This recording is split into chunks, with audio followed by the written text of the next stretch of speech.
always. Get away from the Italian, we always love the Ducatis and Ferraris. All right, everyone.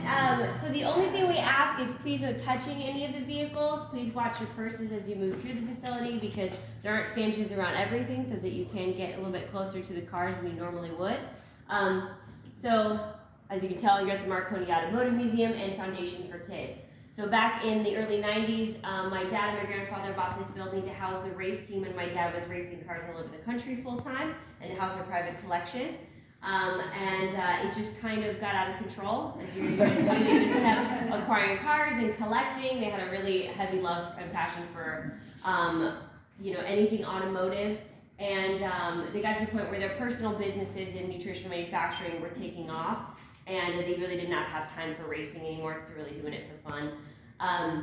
So they decided, okay, well, what are we doing with a big box full of cars? We're not sharing it with anybody. What can we do with it? So they decided to make this into a museum and donate the building and all of the vehicles to start our nonprofit, the Marconi Foundation for Kids.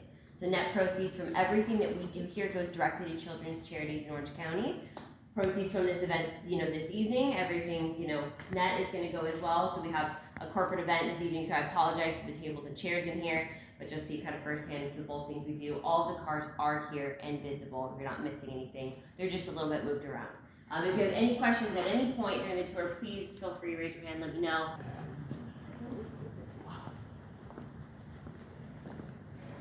So we have just over 100 vehicles here at the facility. There's truly something for everybody in here. We work on all the cars in-house, so my older brother, you'll see him cruising around, he's in the other room over there. His name is Vince. He works on everything in-house here, kind of helps save us money, but we also know whose hands are going in the cars and that they're being treated correctly, and it's very expensive to trailer things back and forth to get them worked on and certain things. So we work on everything here in-house. My older brother is a master Ferrari mechanic. He has been handing tools to my dad since he was in diapers. He restored his first car as a 69 Dart Swinger at the age of 14, and he was on Fab magazine covers before the age of 21 doing restorations on muscle cars for us and for other people. He's very gifted, but also super, super humble and has no ego. He's a very different Italian than the rest of us. So you'll probably get a chance to say hi to him. Yes, sir. I love it. This one was purchased by my grandfather in the 80s. It was originally custom ordered for Cher by Sonny Bono. Sonny found out that she was seeing Greg Allman and did not want the car anymore, so he did take ownership of the car. But it was custom done for her, which is why it's a little bit unusual with a yellow car with red interior. We purchased it for about $135,000 back in the day, and were offered, I think the most was $4 million for it. But we love the car. My grandpa daily drove it. He used to live on Balboa Peninsula, and we cruise up and down Ferraris. Again, that Italian styling thing. We love Ferraris. So we have a Testarossa here. We also have another one on that upper section. It's a 512 TR, and then on that Testarossa on the upper rack. That one was a daily driver for my grandpa for a long time. He loved it. He used to have a really, really big Doberman named Dino, shockingly. So his name was Dino. It was a huge, huge Doberman. He would sit in the front seat. That is a very little window. It's very tiny. He would roll the window down. He'd pull to the curb. Dino would jump out of the window, go do his business, and he would jump back in the window. Never scratched the car. Nothing. It was impressive. I don't know how we trained him to do that, but very never scratched the interior or the exterior. So this kind of lineup here, these next four cars are kind of our some of our prides and joy here and our gems of the museum. So this is the Ferrari F40. The Ferrari F40 was designed to celebrate the 40th anniversary of Ferrari. That was when Pininfarina was designing cars, and Enzo had a lot of hands on a lot of things. This is a full tilt race car. My dad had the privilege of taking one around Maranello back in the day when he was racing over in Italy, and he says it's frightening. You have to really respect this car, and you have to really warm it up, because if you don't have brakes, your first gear is you can lose it very, very quickly. But it is one of the icons of the Ferraris, and it's making a big comeback. All these young kids love that 90s thing, and so they're reliving these cars. This is the Ferrari F50. The Ferrari 50 was designed to celebrate the 50th anniversary of Ferrari. A lot of this is carbon fiber. And you can see, we'll see another car called the Pagani Zonda that's in here. There's a lot of big similarities to the design style and the way the body looks from the 90s to where it is now. The supercar is the lines are very similar, and this is really like one of the first of its kind.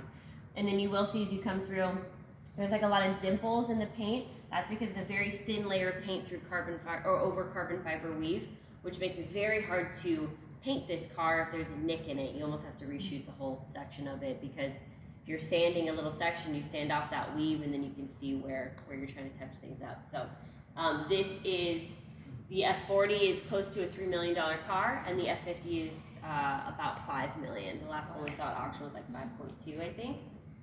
It's an incredible vehicle, very fast, very awesome. Then we move on to two very, very rare cars. So these two vehicles are one of ones in the world. These were custom ordered and designed for the Sultan and the Prince of Brunei in the 90s, and they were working directly with Pininfarina, who's the lead designer for at the time, on these cars. So the Sultan of Brunei would do millions and millions and millions of dollars a month in custom cars. There's this thing called the Sultan's Garage. It's this very mysterious, and there's hundreds, if not thousands, of cars in there. And they wouldn't just do one car; they would do like 7 of the same car, and like different color combos, different. They love the same. They love the tone-on-tone interior and stuff like that. So this is called the 456 Venice. It's got one of those. They wanted to take stuff that was already perfected. So this is a Mercedes, hard folding top, because the technology was already there. So they use that. But this comes up. This is the only one of its kind. So there were 6 cars that Pininfarina was working on for the Sultan. Really, I think the Prince mostly. Prince was getting a little frivolous with the spending, and the money got cut off. So Pininfarina was stuck with 6 cars. And he had to finish them because, okay, well, now what do we do? These are very, very custom. And we just have to hope that I can fix them up, finish them, and sell them. So we were able to acquire 2 of those cars. The Ferrari FX is extremely unique because it's also one of its kind. There are other Ferrari FXs in the same body style. There's a red one, might be a silver one, I think it might be a black one. But this is the only one that is converted. They're both converted to right-hand drive. This one has paddle shifting. He wanted paddle shifting in the car, and at that time the technology really wasn't quite there, and so they spent $1 million with Williams, the race team, just designing paddle shifting for this car, which makes it very difficult to work on.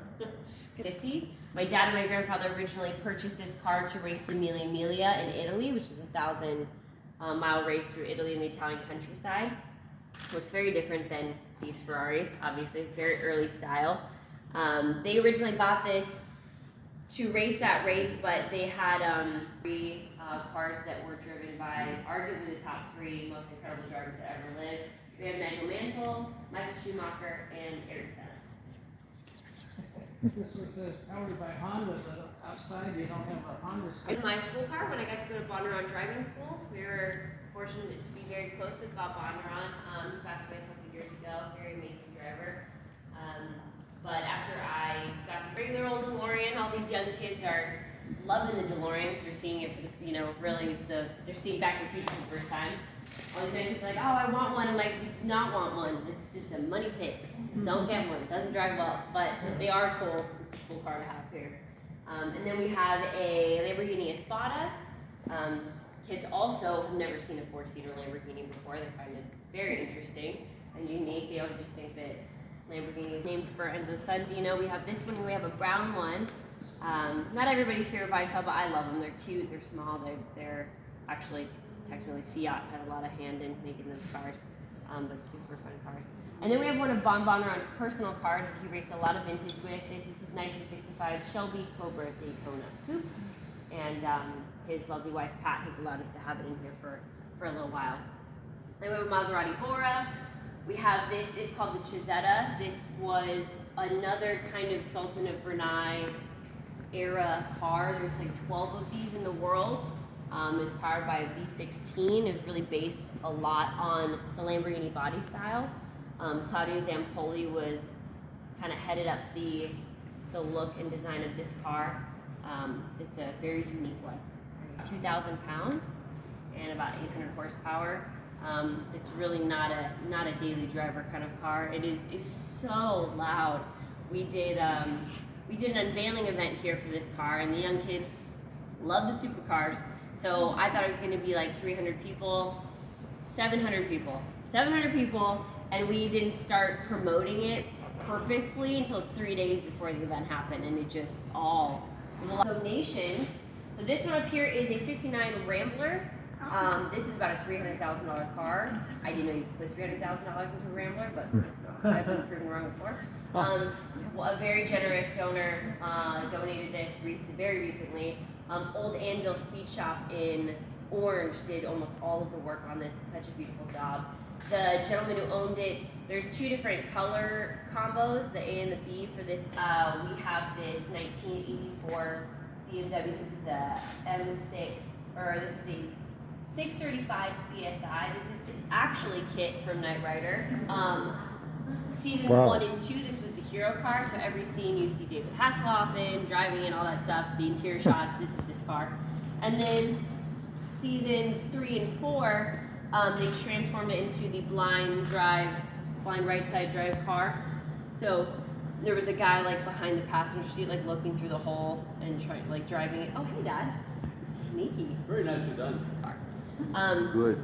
Behind it is a 1955 Thunderbird, and it's basically a resto mod. There is original stuff on it, but he did a lot of modifications. The early 1990s restoration. The gentleman that redid this car is just an absolute mechanical genius. He's so awesome. But he donated this. It's about a $200,000 Thunderbird. It's called Black. And then we have the Michael Keaton Batmobile. So this is the actual Michael Keaton Batmobile that was driven in the movies. Shoots flames, all that fun stuff. So Which movie? The Michael Keaton one. So there's like the from the 89, 90s. 92. Yeah. Yeah. Okay. Let's see. How much horsepower does it have?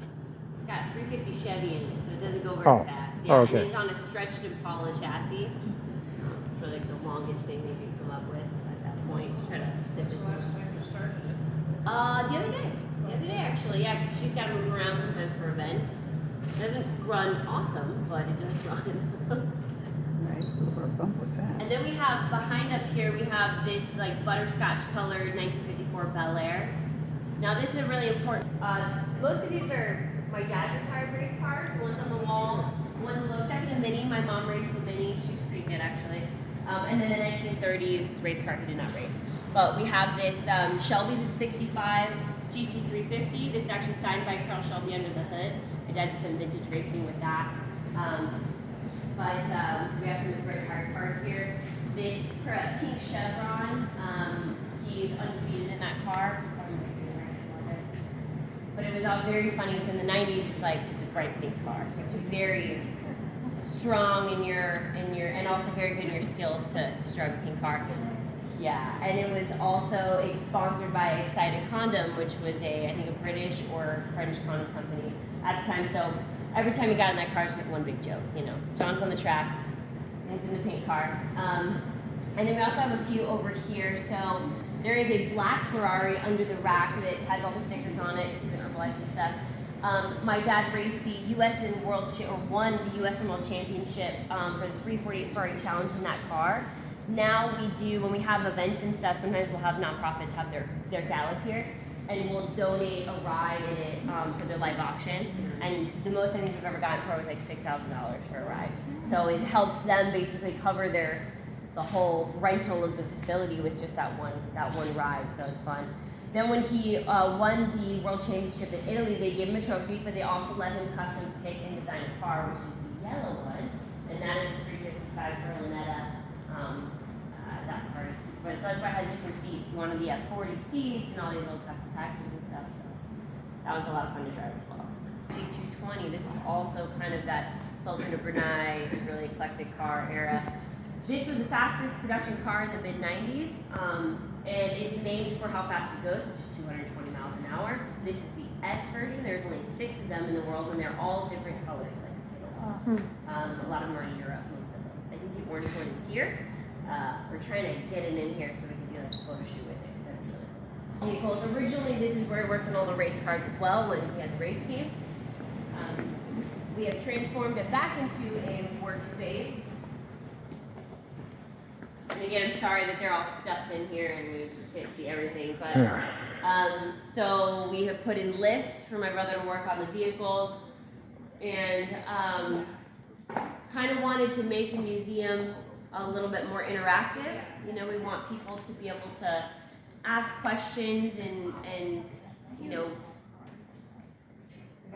Abby didn't want to pay outside people when I donated some food, and we made your brother. Yeah. And so And you trained him so and he I could trained work on the him cars. for 35 years to work on cars. See, I had a long-term plan. Yeah. Worked really hard on it. And so what happens is now it's all in the Yeah, labor. Yeah. Speaking of that, where the hell is he? He just do this work. He was just here. I don't know I'm where he's cool. at. This was donated recently. The 377 chargers were totaled making that show. Unfortunately, sadly, they used to send pilots and like planes over like people's neighborhoods and stuff, trying to find more to buy them from people so that they could launch them off stuff, or they would put shells on non-chargers just so they could get that shot. It did so much damage. It was crazy. This one was made from body panels from originals to promote the movies, but there's cast signatures on the trunk where they're all the original casts and the horn works and everything. Yeah. Horn works and everything.